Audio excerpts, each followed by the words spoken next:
The notification popped up on my phone like a cruel little reminder. You can watch the wedding online. My stomach twisted before I even read the rest of the message. No hugs, no invitation, no acknowledgement that I even existed in the family circle anymore.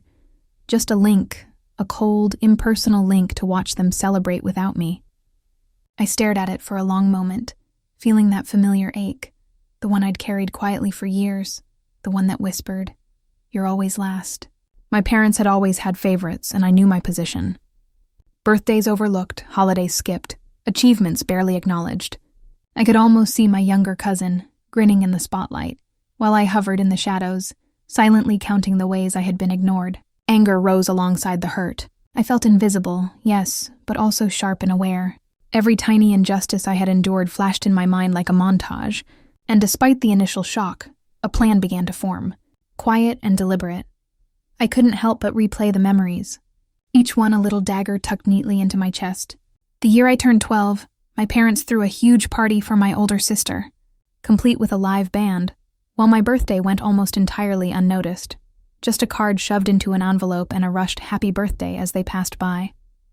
I remembered the time I had stayed up all night baking a cake for my brother's promotion, only to have him and my parents devour it without a word of thanks.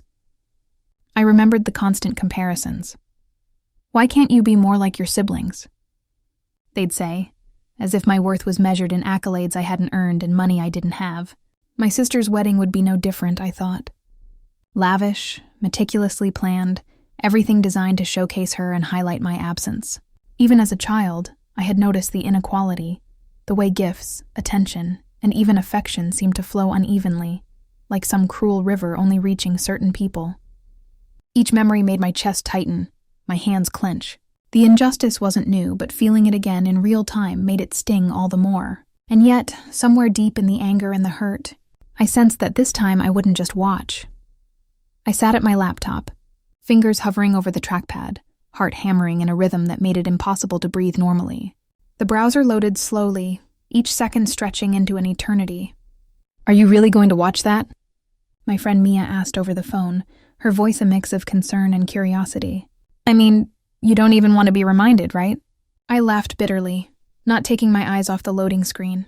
"I have to," I said. "Someone has to see what's really happening. Someone has to notice." As the feed finally flickered to life, I froze. There they were, perfectly coiffed, sparkling smiles, champagne flutes raised, while I was miles away, alone in my apartment, watching from a distance I couldn't shrink. Every glance, every smile, every whispered joke felt like a spotlight on my absence.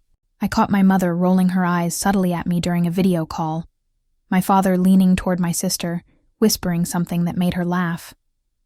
I felt the familiar pang of FOMO tighten around my chest, that anxious tug of knowing you're missing out on the most important family moment and there's nothing you can do to change it. "They're acting like I don't exist," I muttered, and Mia's silence on the other end made it worse. Every small action on the screen, every smirk or gesture, became a reminder that I was the outsider, the one overlooked. And yet, beneath the humiliation, a spark of determination began to flicker. I would see this through, and I would find my way to the moment where they couldn't ignore me. And then it happened. Right at the peak of the chaos, my sister yelling at the wedding planner, my cousin storming out after some whispered insult, the guests murmuring in shock, the screen froze. My heart dropped, chest tightening as I stared at that frozen frame. It was like the universe had decided to trap me in this moment of helplessness, a cruel pause that mirrored every time my family had left me powerless before. I couldn't reach through the screen, couldn't intervene, couldn't even sigh aloud without feeling the walls of my apartment close in. Every pixel seemed to mock me. Their laughter, their glares, the exaggerated gestures of people who had always made me feel small. I remembered the birthdays I had been left out of, the graduations where I'd clapped silently from the back row, the family dinners where my accomplishments were glossed over. It was all the same feeling, just condensed into this one frozen, infuriating moment. My fingers hovered uselessly over the keyboard, and a bitter sense of inadequacy and frustration settled over me. For the first time that evening, I realized that watching them celebrate without me wasn't just humiliation. It was a mirror of a lifetime spent being overlooked, powerless and unseen. I couldn't just sit there, frozen in my apartment, letting their chaos play on repeat like some cruel theater. I picked up my phone and started making calls, texting old friends, distant cousins, even a few wedding staff members I knew from previous family events. Piece by piece, the puzzle started to form. My sister had orchestrated subtle manipulations, ensuring everyone saw her as the perfect, unassailable bride, while quietly undermining anyone who might challenge her. My parents, predictably, had lavished attention on her, flaunting gifts and approval, while dismissing my own accomplishments and existence. And then there were the financial secrets, inheritances promised, loans given, gifts handed out in a way that ensured I remained the underestimated one, the perpetual outsider. Each revelation made my blood boil, but it also sharpened my focus. The person they thought they knew, the overlooked passive me, was gone. I was awake now, fully aware of the layers of deceit and favoritism I had endured. Contrast framing settled in my mind, before, powerless, invisible, and dismissed. Now, alert, calculating, and quietly empowered. With every message I sent, every conversation I nudged toward revelation, I felt the first stirrings of control, the beginnings of my own subtle, deliberate strategy forming. Sitting alone in my dimly lit apartment, I traced the edges of my coffee cup, my mind racing faster than I could control. The humiliation, the favoritism, the blatant disregard, they had all been recorded in my memory like a blueprint, and now they were going to serve me in ways they couldn't imagine. I began mapping it out, silently, meticulously. Who relied on appearances? Who thrived on status? Who had secrets they would kill to keep hidden? Each weakness I had endured, each slight they had tossed casually over my head, became a tool I could wield. Yet even as my resolve solidified, the moral questions crept in. Was it cruel to expose them publicly, to use their own vanity against them? Could I do it and still keep a shred of dignity intact? I let those thoughts linger but refused to be paralyzed. If they had taught me one thing, it was that underestimation was their greatest weapon, and it would now be mine. I imagined scenarios, a discreet leak to an influential guest, a casual comment dropped into the wrong conversation, small nudges that could unravel the illusion of perfection they had so carefully constructed. The thrill of anticipation mingled with guilt, creating a heady cocktail that sharpened my senses. By the time I looked up at the darkened ceiling, the plan was clear. I was no longer the passive child they had dismissed. I was calculated, poised, and armed with the very secrets they had assumed I would never notice. And somewhere deep inside, a quiet, unyielding satisfaction settled over me. The first move of the game had begun. I started quietly reaching out, one message at a time, to people who had seen the cracks in my family long before I did. A distant cousin responded hesitantly, sharing stories of favoritism and subtle betrayals that mirrored my own experiences. A friend of my sister's wedding planner confessed in a hushed tone that there had been moments of chaos deliberately orchestrated, small humiliations carefully disguised as accidents. Each revelation reminded me I wasn't alone, that my feelings of invisibility and resentment weren't irrational, they were valid. I felt a growing sense of solidarity with those who had been overlooked, ignored, or underestimated. People whose perspectives confirmed the injustice I'd endured. As I pieced together these accounts, I realized the web of favoritism and manipulation extended farther than I'd imagined, and yet it also presented opportunities. These allies, small and discreet as they were, could become threads in the plan I was carefully weaving. The realization that others saw the truth and quietly empathized gave me strength. I felt less like a powerless outsider and more like a strategist, ready to leverage not just my knowledge, but the shared understanding of those who had quietly suffered alongside me. For the first time in a long while, the isolation lifted slightly, replaced by a simmering sense of purpose. I began with tiny, calculated nudges, comments dropped into conversations, subtle reminders of details only I could know, questions posed to friends who had attended the wedding. Nothing overt, just enough to unsettle the carefully maintained image my family projected. And it worked. My sister, so used to effortless admiration, stumbled over a story she had rehearsed a dozen times. My parents, who thrived on appearances, flinched when subtle inconsistencies cropped up in casual conversations. I watched, a mix of satisfaction and adrenaline coursing through me, as cracks began to form in their flawless facade. "Wait, that's not how it happened," someone muttered at a gathering, and I felt a quiet thrill. Rumors sparked, tensions rose, whispers multiplied. Dialogue, I overheard, revealed the panic behind their smiles. Defensive, flustered, unsure. Every misstep, every hesitation became evidence of vulnerability they had never shown before. I let them think I was still powerless, still sidelined, while in reality I was orchestrating a delicate unraveling of their social image. The suspense was intoxicating, and I felt my heartbeat sink with the anticipation, knowing that exposure was inevitable. Every small ripple I created promised a wave of revelation, and the thought of watching their carefully constructed world falter was exhilarating. No one had seen it coming. While they flaunted wealth and status at the wedding, while they whispered and preened under the spotlight, I had quietly built my own foundation.